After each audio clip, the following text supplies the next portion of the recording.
Students, जब हम analysis कर रहे हैं तो मुख्तलिफ औकात में हमें अपने डेटे के मुख्तलिफ सबसेट्स डेवलप करने पड़ते हैं।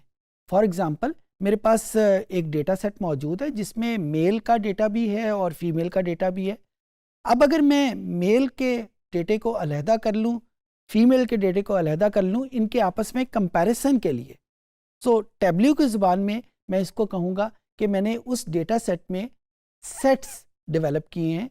एक सेट जो है वो मेल का है और दूसरा सेट जो है वो फीमेल का है। सिमिलरली मेरे पास एज के हवाले से कोई वेरिएबल मौजूद है, उस एज के वेरिएबल को अगर मैं मुख्तलिफ सिनेरियोज़ में मुख्तलिफ क्राइटेरिया के मुताबिक स्प्लिट कर लूँ। फॉर एग्ज़ाम्पल, मैं ये कह देता हूँ कि जिनकी उम्र 20 साल से कम है वो सारे के सारे को मैं बच्चा कहना शुरू कर, चाइल्ड के नाम से कहना शुरू कर दूँ। जिनकी उम्रें 20 साल से लेकर 35 साल तक हैं उनको मैं अडल्ट कहना शुरू कर दूं, और जिनकी उम्रें 35 साल से ज़्यादा हैं उनको सीनियर कहना शुरू कर दूं। तो टैब्ल्यू की ज़ुबान में मैं इसको कहूँगा कि मैंने अपने डेटा सेट में 3 सेट्स डेवलप किए हैं, जिसमें पहला सेट लेट से उसका नाम चाइल्ड है, दूसरा सेट जिसका नाम अडल्ट है, और तीसरा सेट हमारे पास सीनियर्स का है। सेट्स डेवलप करने के बहुत सारे पर्पसेस हो सकते हैं, लेकिन सबसे इम्पॉर्टेंट और सबसे ज़्यादा कॉमन यूजेज इसका कंपैरिजन है कि जब भी हमने कंपैरिजन करना हो वहाँ पे हम सेट्स को डेवलप करते हैं। इसी तरीके से बहुत सारे केसेस में जब हम बिजनेस एनालिटिक्स कर रहे होते हैं तो वहाँ पे हमें टॉप 5 कस्टमर्स, यानी हमारी दुकान में ख़रीदने वाले वो कौन लोग हैं जो सबसे ज़्यादा हमारी दुकान पे आते हैं, टॉप 5 कस्टमर या टॉप 10 कस्टमर्स, तो उनकी बेस के ऊपर हम एनालिसिस करें। या अगर मैं एचआर की ज़ुबान में करूं तो जिसको हम कहते हैं हाई प्रोडक्टिव एम्प्लॉय, यानी जिनकी प्रोडक्शन, जिनके वर्किंग आवर सबसे ज़्यादा है। तो जहाँ पे भी हमने डेटा में कुछ सेट्स डेवलप करने हैं वो टैब्ल्यू में हम कैसे करेंगे। तो आइए कंप्यूटर की स्क्रीन पे चलते हैं और देखते हैं कि टैब्ल्यू हमें सेट्स डेवलप करने में कैसे हेल्प करता है और वो कौन से फंक्शंस हैं जिनको हम यहाँ पे यूज़ करेंगे। ये मेरे पास टैब्ल्यू का इंटरफेस मौजूद है और मैं यहाँ पे वही सैम्पल फाइल यूज़ करूँगा सुपर स्टोर के नाम की, और मेरा टॉपिक क्योंकि सेट्स के हवाले से है तो मैं मुख्तलिफ सेट्स इसके डेवलप करूँगा या मुख्तलिफ सबसेट डेवलप करूँगा। जिस तरह अभी थोड़ी देर पहले मैंने आपको बताया कि सेट्स का बुनियादी मकसद कंपैरिजन होता है, तो यहाँ पे जो भी सेट्स हम डेवलप करेंगे वो हमारे जहन में बैक हैंड पे ये होना चाहिए कि किसी ना किसी वक्त पे इन सेट्स को हम कंपैरिजन के लिए, इनके आपस के कंपैरिजन के लिए या किसी और सेट के साथ कंपैरिजन के लिए इस्तेमाल करेंगे। ये मेरे पास वो सारे वेरिएबल मौजूद हैं। एक प्रिकॉशन जो हमें सेट्स को डेवलप करते वक्त रखना पड़ता है, set can only be developed for dimension, यानी सेट्स हम किसी भी क्वांटिटेटिव वेरिएबल के लिए डिफाइन नहीं कर सकते। ये एक डिफरेंस मौजूद है। जब हमने फ़िल्टर्स का टॉपिक पढ़ा था तो वहाँ पे फ़िल्टर हमारे पास एक डायमेंशन वेरिएबल के लिए भी मौजूद था और एक मेजर वेरिएबल के लिए भी मौजूद था, जबकि हमारे पास सेट्स जो हैं वो सिर्फ़ और सिर्फ डायमेंशन वेरिएबल के लिए भी मौजूद है। और ये भी एक फ़र्क है फ़िल्टर में और सेट में, और अभी हम एग्ज़ाम्पल में और भी इनके दरमियान में जो फ़र्क हैं वो भी इनको स्टडी करेंगे, क्योंकि एक आम तासुर जाता है कि फ़िल्टर और सेट की जो अप्रोच है, जो इसका तरीक़ेकार है वो बिल्कुल सेम है, तो फिर उनके डिफरेंट नाम क्यों हैं। तो एक फ़र्क तो अभी मैंने आपको बता दिया कि filter can be calculated for both dimension and measures, जबकि सेट्स सिर्फ और सिर्फ डायमेंशन वेरिएबल के लिए कैलकुलेट किया जाता है। अच्छा, यहाँ पे मेरे पास डायमेंशन वेरिएबल मौजूद हैं, ये मैं आपको दिखा देता हूँ कि सेगमेंट को जब हम क्लिक करते हैं की टूल टिप को, तो मेरे पास क्रिएट में ये ऑप्शन आती है जहाँ पे ये सेट का वर्ड लिखा हुआ है।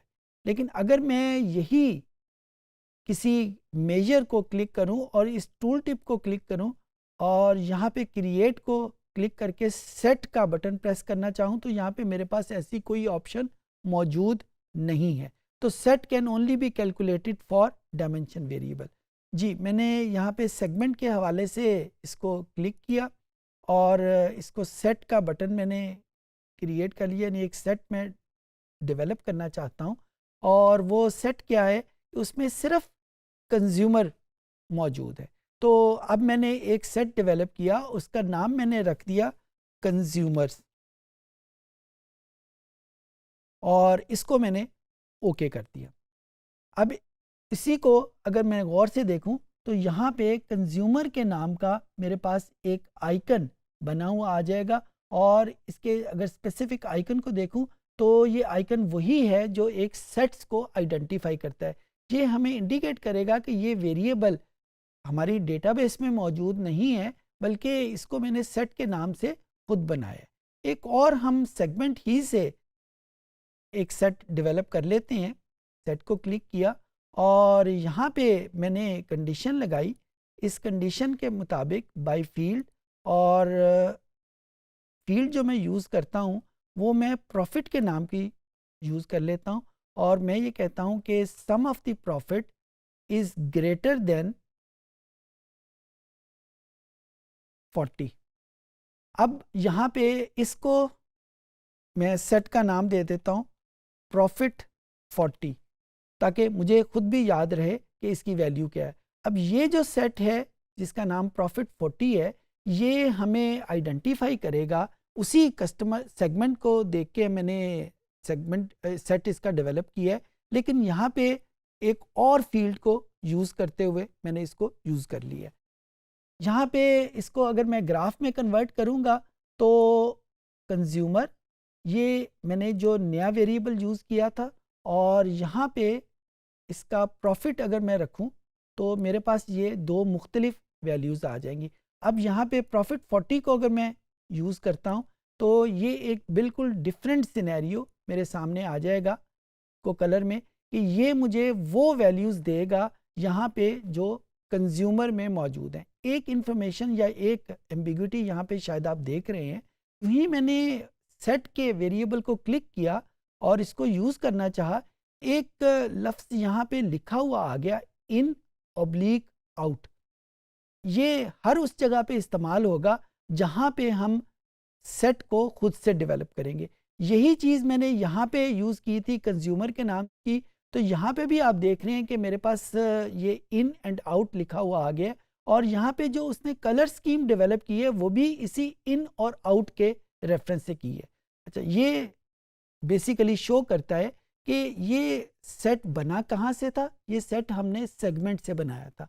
अब सेगमेंट में हमने चूज़ क्या किया था, कंज्यूमर को।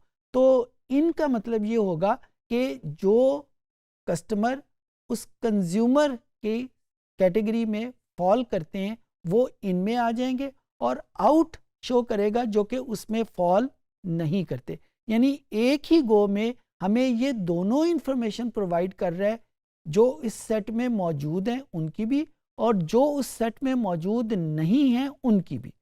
ये एक और फ़र्क है फ़िल्टर के बारे में।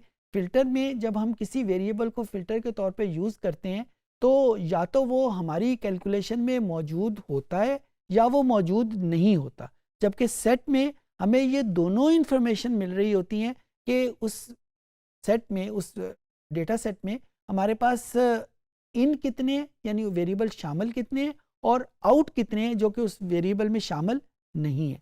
तो ये एक बुनियादी फ़र्क उसमें मौजूद है।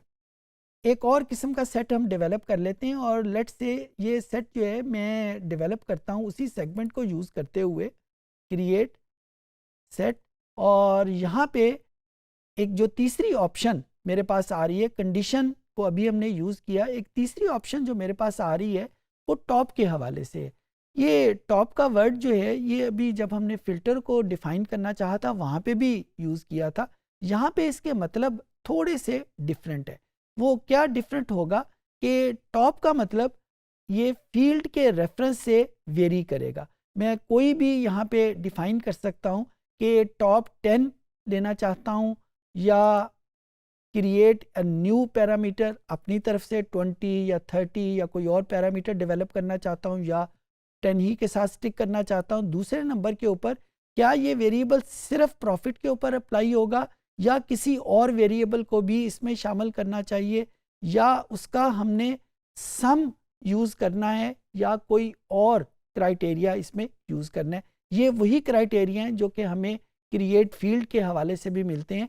तो ये हमें टॉप के हवाले से बड़ी एक जनरल वैल्यू प्रोवाइड करता है कि फॉर एग्जांपल यहाँ पे मैं टॉप 10 और प्रॉफिट सम, तो जिन प्रॉफिट का सम 10 के बराबर होगा और वो टॉप 10 उसमें आ जाते हैं जिनका प्रॉफिट सबसे ज़्यादा है, उनको ये चूज़ करते हुए ये हमारे पास सेट बन जाएगा। इसका नाम है लेट्स से प्रॉफिट मैक्स, उसमें रख लेता हूँ कि ये मैक्सिमम प्रॉफिट वाले सेट हमारे पास आ जाएंगे और ये भी वेरिएबल हमारे पास आ जाएगा।